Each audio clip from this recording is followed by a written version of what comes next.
अगर ये 24 का चुनाव हुआ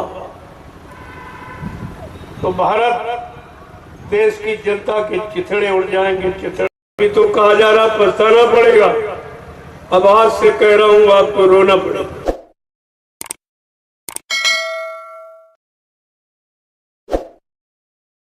परमात्मा ने तुमको भी बुद्धि दी, ये बुद्धि परीक्षण का यंत्र है।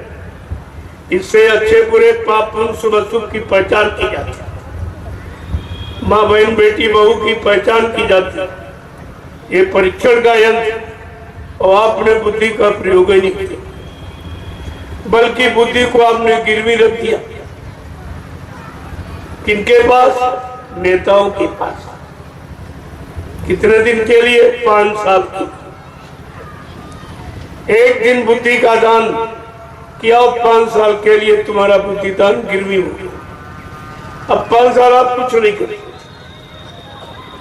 ना कुछ कह सकते हो, चाहे जितनी परेशानी हो, चाहे जितना दुख तकलीफ हो, चाहे जितने टैक्स बढ़ जाए, चाहे जितनी महंगाई बढ़ जाए, चाहे बच्चों को बेरोजगार कर दिया जाए, लेकिन 5 साल तुम जबान नहीं खोल सकते।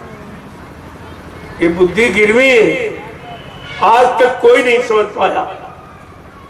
जो अपने आप को विद्वान कहते पढ़े लिखे वो भी नहीं समझ पाए, जो कर्मचारी अधिकारी बन गए वो भी नहीं समझ पाए, जो प्रधानमंत्री राष्ट्रपति बन गया वो भी नहीं समझ पाया। ये मतदान बुद्धि का गिरवी रखना है, और वो भी एक दिन के लिए 5 साल का।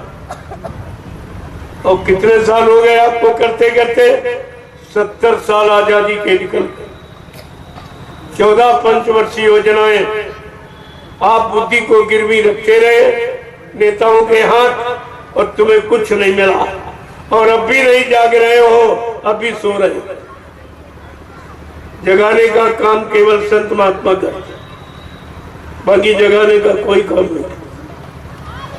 और आज भी आपको जगाया जा रहा कि अब भी जाग जाओ, अभी वक्त है, गुनाहों से तू तौबा कर ले, फिर न कहना कि हमने सुना था पैगाम नहीं। ये तो बात आपको रखनी ही पड़ेगी। कब तक आप मार खाओगे? कभी तो आपको घूम के खड़ा होना ही पड़ेगा। अगर पहले खड़े हो जाओ तो तुम्हारा कुछ बच जाए, कुछ बच जाएगा, नहीं तो बिल्कुल नंगा कर देंगे। और तब तुम महात्माओं के पास आओगे तो महात्मा कहां से तुम्हारी मदद करे? कपड़े की व्यवस्था, रोटी की व्यवस्था, मकान की व्यवस्था, धंधे व्यापार की व्यवस्था, नौकरी चाकरी की व्यवस्था, खेती की व्यवस्था, कौन कौन सी व्यवस्था आपको है? इसलिए वो पहले से आपको जगा रहे हैं। अब भी जाग जाओ और अपनी बची पूंजी को बचा लो, न ये भी जाने वाली। सब तो चला गया, बचा कुछ। और सब कुछ खोने के बाद भी आपको जानकारी नहीं हो रही। बड़े आश्चर्य की बात तो ये है कि सब कुछ चला गया और तब भी नहीं जाग रहे, तब भी गफलत की नींद सो रहे आप। लेकिन महात्मा अपना कर्म कभी छोड़ दे, वो तो निरंतर धर्मोपदेश जो मानव समाज के हित के लिए है वो बराबर करते ही रहते। आने वाली मुसीबत आपत्तियों का इशारा वो करते ही रहते। तुम मानो न मानो, ये तुम्हारा काम उनका काम बताने का, और बता रहे हैं, समझो न समझो तुम्हारा काम। आपको पछताना पड़ेगा। अभी तो कहा जा रहा पछताना पड़ेगा, अब आज से कह रहा हूं आपको रोना पड़ेगा। आज से ये कह रहा हूं कि आपको रोना पड़ेगा।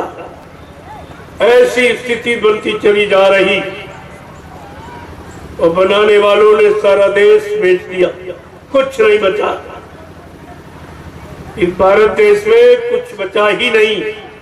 ऐसा राजा कभी नहीं आया।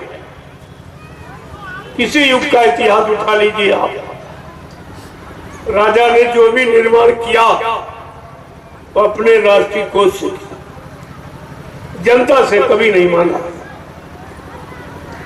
और आज का राजा सब जनता से मांग रहा और घुमा फिरा के महंगाई के द्वारा, टैक्सों के द्वारा, जीएसटी के द्वारा तरह तरह की योजनाएं अपना कर तुम्हारे से निकाला जा रहा है और तुम्हारी समझ में अभी नहीं है।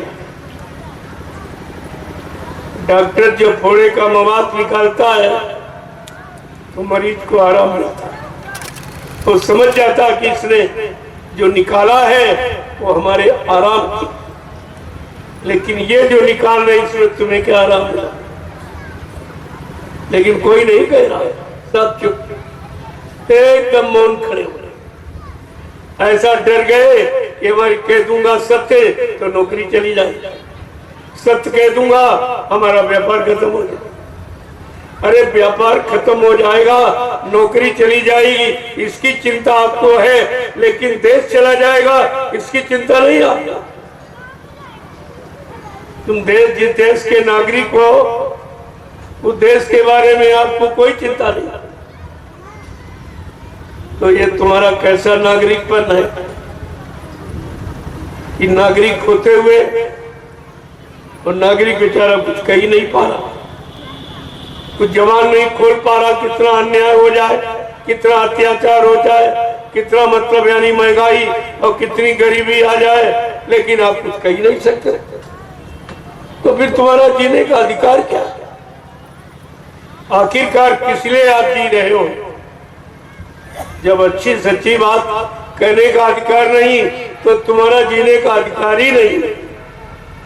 जी रहे हो लेकिन मुर्दा बन के जिए, जिंदा बन के नहीं। जैसे मुर्दा नहीं कुछ कहता है ऐसे तुम नहीं कहते, तो तुम्हारा जिंदा बन का मुर्दे को। इसलिए अब भी जागो, चेतो, उसमें आ जाओ। आगे का समय बहुत खराब कि आपका जीना मुश्किल हो जाएगा। अगर ये 24 का चुनाव हुआ तो भारत देश की जनता के चिथड़े उड़ जाएंगे, चिथड़े। तुम्हारे पास तुम्हारा कुछ नहीं बचेगा, तुम्हारे लिए कुछ नहीं बचेगा, न शासन, न प्रशासन, न व्यवस्था, कुछ नहीं बचेगा। ये सब उसकी व्यवस्था बना दी और विपक्ष भी एकदम मौन बैठा, कुछ नहीं कर पा रहा। तो विपक्ष का मतलब क्या हुआ? विपक्ष इसीलिए रखा जाता है कि अगला कोई मनमानी न कर पाए, लेकिन विपक्ष चुपचाप। कारण क्या, इनको भी पहले मौका दिया गया, ये भी इन्होंने ये किया। तो जानते हैं कि हमने भी यही किया, अपने शासन, अपने प्रशासन में हमने यही किया। अब ये कर रहे तो इनको हम कैसे कहें? इस संकोच में ये सत्य को कह नहीं पा रहे, लेकिन परिणाम तो बुरा हो रहा। जनता के लिए सब तो बुरा ही बुरा दिखाई दे रहा, सब दुख तकलीफ भी दिखाई दे रहे, सब अत्याचार, अनाचार, भ्रष्टाचार, पापाचार, यही सब दिखाई दे रहा।